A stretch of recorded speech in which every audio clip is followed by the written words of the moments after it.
Assalamualaikum warahmatullahi wabarakatuh. Cerita tentang alam gaib dan alam akhirat sebelum dan sudah hari pembalasan yang diterjemahkan oleh Dr. Andes Muhammad Anwar dari beberapa buku yang berbahasa Arab. Mari kita lanjutkan babak kedua, yaitu bakat seseorang sudah ditentukan ketika masih berada di dalam alam roh. Selanjutnya dikisahkan di dekat kurungan yang digantungkan di pohon raksasa itu Allah meletakkan sebuah cermin cahaya. Melihat keadaan dirinya dalam cermin tadi bukan main malunya Nur Muhammad, sehingga dari tubuhnya bercucuran keringat dengan kodrat dan irodatnya oleh Allah. Maka setiap butir keringat tersebut dijadikan ruh manusia. Saat itu pula Allah memerintahkan mereka melakukan sujud 5 kali dalam sehari. Itulah sebabnya umat Muhammad SAW diwajibkan menjalankan sholat 5 waktu dalam sehari. Kemudian Nur Muhammad yang menyerupai burung merak yang indah itu dalam perumpamaan, kemudian Allah ubah menjadi wujud manusia dalam keadaan berdiri seperti orang yang sedang melakukan sholat. Lalu Allah memerintahkan semua ruh tawaf mengelilingi kurungan mutiara. Muhammad sambil bertahmid dan bertasbih kepada Allah Subhanahu wa taala selama 100.000 tahun. Setelah itu Allah menatap Nur Muhammad yang membuatnya berkeringat. Dari keringat hidungnya Allah menciptakan malaikat, Arsy, Lauhul Mahfuz, kalam dan sebagainya diciptakan oleh Allah dari keringat wajahnya. Dan keringat dadanya Allah menciptakan para nabi dan rasul, ulama dan sebagainya. Dari keringat punggungnya Allah menciptakan Baitul Ma'mur, Baitullah, Baitul Muqaddas dan tempat ibadah lainnya di seluruh dunia.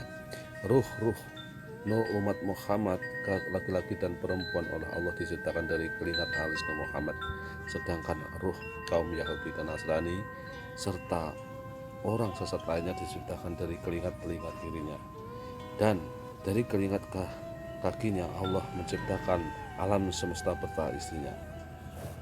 Lalu Allah memerintahkan Nur Muhammad melihat nur di sekelilingnya, depan, belakang, samping kanan dan samping kiri. Di sekelilingnya itu ternyata terdapat nur-nur yang kelak di dunia akan menjadi sahabatnya, yaitu Abu Bakar, Umar, Utsman dan Ali. Kemudian Muhammad bertasbih, bertahmid kepada Allah selama 70.000 tahun. Nur para nabi oleh Allah juga diciptakan dari Nur Muhammad. Demikian pula para ruh Muhammad diciptakan dari Nur Muhammad, sedangkan ruh-ruh umat yang lainnya diciptakan dari nur nabinya masing-masing. Setelah tercipta, ruh Muhammad itu secara bersama mengucapkan kalimat tauhid, La ilaha illallah Muhammad Rasulullah, tiada Tuhan selain Allah dan Muhammad adalah utusan Allah. Seterusnya Allah menciptakan pijar yang berasal dari akik merah yang bening. Kemudian Allah menciptakan bentuk Muhammad dan meletakkannya di atas pilar tersebut di dalam keadaan berdiri seperti sedang mengerjakan sholat. Lalu ruh para nabi mengelilingi Muhammad dan mengucapkan Subhanallah, La ilaha illallah selama 100 tahun. Allah memerintahkan ruh-ruh tersebut memandangi Nur Muhammad, tetapi ternyata hasil penglihatan mereka tidak sama. Ada yang hanya melihat kepalanya, ada yang hanya melihat matanya, dan ada bagian-bagian lainnya. Ruh-ruh yang bisa melihat kepala Nur Muhammad kelak di dunia bakal menjadi pembesar, raja, presiden, dan lainnya. Yang dapat melihat keningnya kelak bakal menjadi raja yang adil dan bijaksana. Yang bisa melihat matanya akan mampu menghafal Al-Quran. Yang hanya melihat alisnya akan menjadi seorang pelukis. Sedangkan yang melihat telinganya bakal menjadi orang yang getol menuntut ilmu pengetahuan. Akan menjadi orang yang gemar berbuat kebajikan terhadap sesama jika dia hanya bisa melihat pipinya. Yang melihat bibirnya bakal menjadi pegawai raja. Yang bisa melihat hidungnya akan menjadi ahli hukum, tabib atau cendekiawan. Dan yang dapat melihat mulutnya bakal menjadi orang yang gemar berpuasa. Ruh yang bisa melihat gigi Nur Muhammad akan menjadi seorang yang tercantik di dunia. Yang bisa melihat lidahnya bakal menjadi utusan raja. Yang bisa melihat tenggorokannya akan menjadi penasihat, dai atau muazin. Yang dapat melihat janggutnya bakal menjadi orang yang suka berjihad di jalan Allah. Yang bisa melihat hengkoknya bakal menjadi orang yang pintar berdagang. Yang melihat lengannya akan menjadi penembak dan pemanah, ulung yang atau pengundang kuda. Yang hanya melihat lengan kanannya akan menjadi ahli menangkap ikan. Jika mereka hanya melihat lengan kirinya akan menjadi penjahit.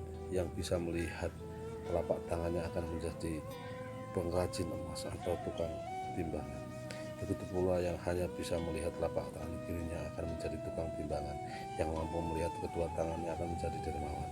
Yang bisa melihat punggung tangannya yang sebelah kanan akan menjadi seorang yang kaya dan pandai memasak. Yang melihat punggung kanan yang sekirinya bakal menjadi orang kikir. Yang hanya melihat ruas jari kanannya akan menjadi ahli menjahit. Yang hanya melihat ruas jari kirinya bakal menjadi juru tulis. Kemudian yang bisa melihat dadanya bakal menjadi alim ulama, pengarang dan filsafat.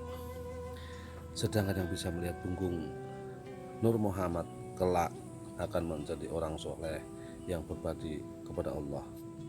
Yang melihat lambungnya akan menjadi mujahid. Yang mampu melihat perutnya bakal menjadi orang yang tidak serakah terhadap kesenangan dunia. Yang mampu melihat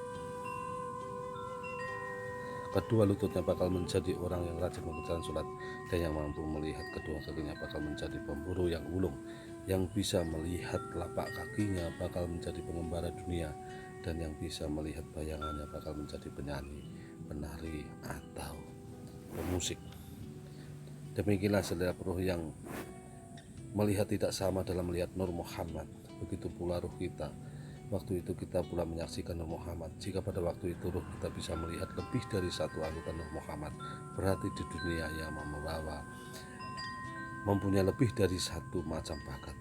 Sebaliknya, bila pada waktu itu tidak mampu melihat apa-apa di dunia, pastilah ia tidak memiliki cakapan apa.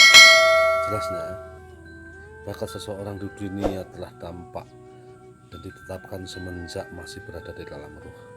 Salah satu alam yang dijalani setiap manusia.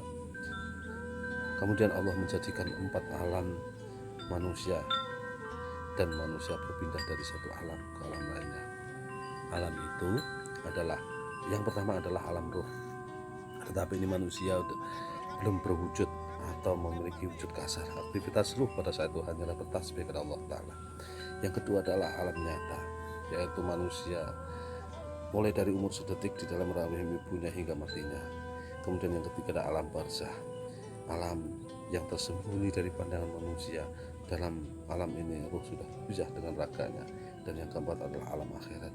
Di dalam alam ini ruh dan raga menyatu kembali. Akhirat merupakan alam terakhir dan kekal bagi seluruh makhluk Allah.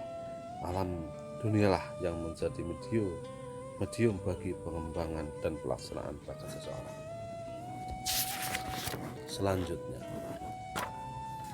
berapa umur dunia?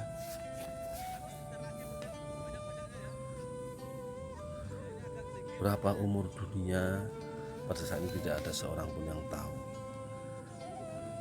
Waktu itu dikisahkan ketika Nabi Musa alaihissalam bermunajat kepada Allah Subhanahu wa taala di Bukit Tursina. Beliau sempat juga menanyakan beberapa pertanyaan kepada Allah. Allah menjawab bahwasanya dia pertama-tama menciptakan Nur Muhammad, dan dari Nur Muhammad itulah Allah menciptakan 200 Baida. Selanjutnya dari 200 Baida itu Allah menciptakan 70.000 planet angkasa yang masing-masing luasnya 70 kali luas bumi. Setiap planet berpenghuni 70.000 dari bangsa manusia, malaikat dan jin.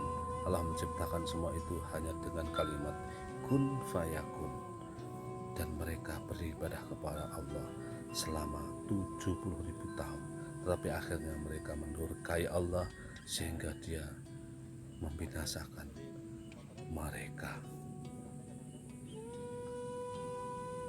Kemudian Allah menciptakan 80.000 planet yang masing-masing luasnya 10 kali luas bumi, terletak di lapisan langit. Di situ Allah menciptakan jenis unggas pemakan tumbuhan. Namun akhirnya unggas itu punah, lalu Allah menciptakan 20.000 manusia yang berasal dari cahaya. Lambat laun makhluk itu pun jadi punah.